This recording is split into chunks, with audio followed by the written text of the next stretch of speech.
बिस्मिल्लाहिर्रहमानिर्रहीम अस्सलाम वालेकुम वरहमतुल्लाहि वबरकातुहू।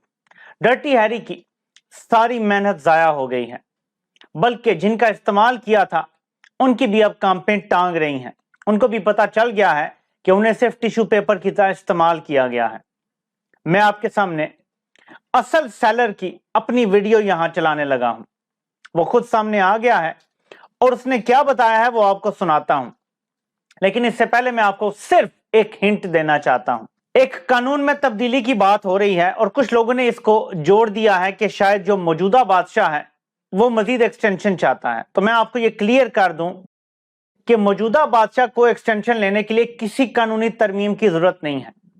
जब 2019 में कानून में तरमीम की गई थी तो उसके मुताबिक जो बादशाह था उसको 3 साल की एक्सटेंशन और उसके बाद मजीद 2 साल की एक्सटेंशन मिल सकती थी। ये उस कानून में लिखा हुआ है कि आप इस उम्र तक रह सकते हैं।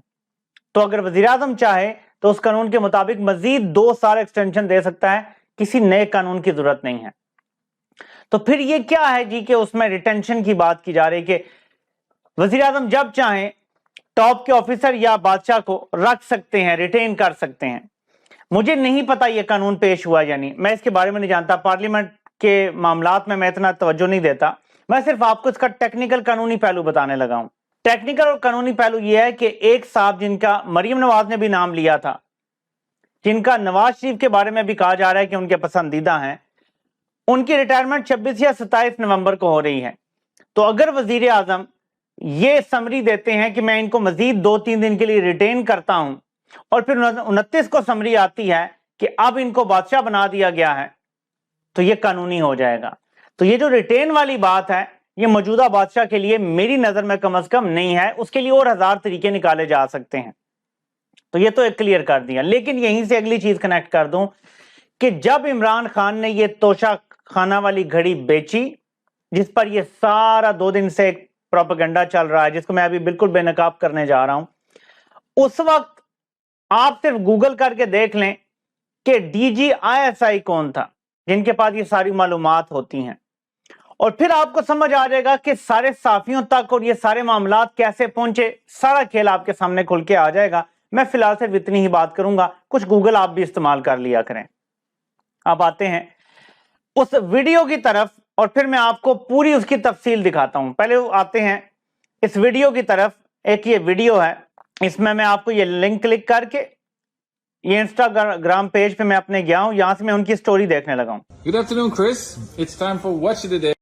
ये मैं आपको सुनाऊंगा बाद में, क्योंकि वीडियो में तो कोई भी बंदा कोई भी बात कर सकता है, लेकिन मैं आपको लाइव कुछ दिखाना चाहता हूं। मैंने आपको सबसे पहले कल बताया था कि स्टाइल आउट वॉचेस ने ये घड़ी बेची है 2019 में। फिर आज मैंने आपको बताया अली ज़ैन ने इस पे जबरदस्त काम किया कि उन्होंने कॉल भी कर ली स्टाइल आउट को, और इसके बाद उन्होंने इंस्टाग्राम पे कुछ पोस्ट किया और उसके लिए हमें इनके इंस्टाग्राम पेज पे जाना पड़ेगा। तो जरा अब आप देखते जाएं, फिर मैं आपको ये वीडियो सुनाता हूं जो उन्होंने पोस्ट की है अपनी स्टोरी में इंस्टाग्राम की। ये मैं आपको उनका इंस्टाग्राम पेज दिखा रहा हूं, ये वेरीफाइड अकाउंट है। ये मैं आपको लाइव दिखा रहा हूं। ये देखें, ये नहीं है कि मैं कोई रिकॉर्डेड या एडिटेड है, ये आप देख सकते हैं। ये सब ये बेचते ही घड़ियां हैं इनकी। अब मैं आपको स्टोरी पे क्लिक करके बताता हूं। इनकी स्टोरी है, ये देखें। ये इनका घड़ियां दिखाने का एक स्टैंडर्ड तरीका कार है जो मैं आपको बताना चाहता हूं। ये हमेशा घड़ी की अनवेल ऐसे ही करते हैं। ये एक और स्टोरी है, यहां भी ऐसे ही है, और ये देखें ये एक और है। ये हमेशा अपनी घड़ियों को ऐसे ही अनवेल करते हैं। ये देख लें, ये यहां पे बैठा हुआ है और ये भी ऐसे ही करेगा। ये देखें, ये अपनी हर घड़ी ऐसे ही दिखाते हैं। तो ये इनका स्टैंडर्ड तरीका कार है, ये ऐसे ही दिखाते हैं अपनी घड़ियां। ये देखें, ये दूसरा भी, ये तीसरा भी, ये हमेशा ऐसे ही करते हैं। ये देखें, ये एक और घड़ी आपको दिखाएगा, और ये देखें ये 2 घड़ियां आप दिखा रहे हैं, ठीक है। तो इसी तरह ये घड़ियां दिखाते हैं। मैं आपको इनकी ये दिखाता हूं कि ये जो इन्होंने इसके लिए स्टोरी की है, और ये आपके सामने अब मैं रखने लगा हूं। Good afternoon, Chris. It's time for Watch of the Day. And today something very strange happened. We saw the watch 3 years ago, in 2019, and all of a sudden today the watch became super popular. I don't know what happened. And this is the watch I'm talking about, Chris. This is the Grove Mecca edition, and actually it got sold in 2019 for $250,000. And I don't know why everybody's asking for it today. But this is only one of one. It's a very special edition. It's one of one. So we cannot sell you one more. And then we cannot sell you one more. I'm very sorry. There's only one of this. One piece. And yes, we sold it. Chris, peace. تو یہ دعویٰ کرتے ہیں کہ 3 سال پہلے یعنی 2019 میں یہ گھڑی ہم نے بیچی ہے $2,50,000 میں. یہ ان کے اپنے انسٹاگرام پیج کی سٹوری ہے. بائی دا وے ابھی یہ سٹوری میں نے کی اور اب دوبارہ کلک کیا تو یہ سٹوری ڈیلیٹ کر دی گئی ہے. یا ان سے کسی نے کروا دی ہے یا انہوں نے کر دی ہے. لیکن میں نے آپ کو سب کچھ دکھایا ہے کیونکہ میں نے اسکرین ریکارڈنگ کی اور آپ کو پورا اسی طرح دکھایا جس طریقے سے ممکن ہو سکتا تھا وداؤٹ کسی بھی قسم کی ایڈیٹنگ کیے یا کچھ. تو یہ آپ کے سامنے میں نے حقائق رکھ دیے ہیں کہ گھڑی کتنے کی ہے؟ $2.5 کی. پروگرام میں آ کے کیا کہا گیا جی کہ یہ میں نے قیمت لگوائی ہے ساری چیزوں کی، یہ $12 ملین بنتے ہیں. میں نے ان کو $2 ملین میں دیے تو مجھے تو فائدہ ہو گیا کیونکہ لوگ کہہ رہے تھے کہ 5-6 کی بھی تمہیں مل جائے تو ٹھیک ہے، ویسے اس کی قیمت $12 ملین ہے. یہ ہے حقیقت اس چیز کی. اب اگلا کھیل کیا ہے؟ اب اس کو ذرا سمجھ لیں کیونکہ باقی کہانی یہیں سے جڑتی ہے.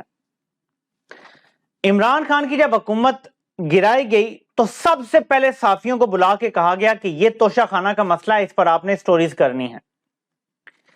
ان کا پلان کیا تھا کہ عمران خان کو ممنوعہ فنڈنگ کیس اور توشہ خانہ 2 میں الجھا کے نائل کرنا ہے، سیاست سے آؤٹ کرنا ہے. یہ رجیم چینج آپریشن کا حصہ ہے یہ پلان.